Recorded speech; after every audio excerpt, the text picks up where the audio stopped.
Hey, what's up mga kaballers? Maligayang pagbabalik sa aking channel. Halina't pag-usapan natin ang balitang Warriors versus Lakers. Kasado na sa play-in.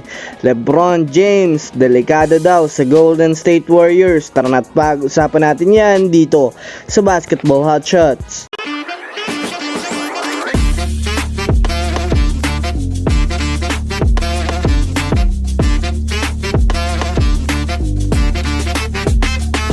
Una nga muna tayong dumako mga kaballers sa balita patungkol sa kinontra nga daw mga kaballers ni Shaquille O'Neal itong si Michael Malone. Well, alam naman nga po natin mga kaballers na defending champion itong Denver Nuggets na masasabi natin sila talaga ngayon ang team na kahihirap patumbahin sa liga. Lalo pat nasa kanila nga po mga kaballers ang mga player na matitindi ngayong season.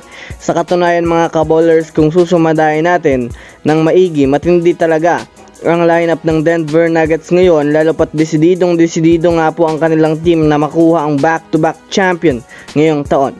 Ngunit sa naging pahayag nga po mga kaballers ng legend na si Shaquille O'Neal, hindi naman nga daw mga kaballers masasabi ng kanyang instinct kung magkakampyon sila ngayong season, dahil na rin naman mayroon nga daw mga kaballers, mga veteranong manlalaro sa liga na kayang magpatumba sa kanila kahit sa anumang round. Samantala, dumako naman tayo mga kaballers sa balita patungkol sa kaabang-abang na laglagan ng Golden State Warriors at ng Los Angeles Lakers.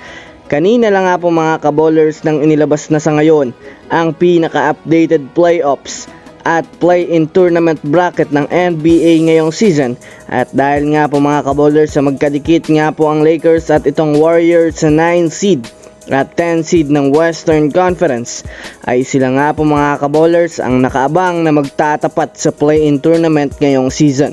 Sa katunayan nga mga kaballers, hindi pa naman nga po tapos ang regular season, ngunit bilang na rin nga po sa mga kamay ang mga natitirang laro at nakikita na rin ng mga officials kung anong mga teams magkakaroon ng pwesto sa darating na knockout round. Pero syempre sigurado na nga po mga kaballers na magkakaroon ng magtatapat itong Golden State Warriors at itong Los Angeles Lakers sa darating na off-season, kaya abangan natin ito mga kaballers. Samantala, kung susumadayin natin mga kaballers, maraming mga fans ang nagsasabing delikado nga daw si LeBron James sa Golden State, lalo pat lahat nga ng mga player ng Golden State Warriors ngayon ay nag-step up.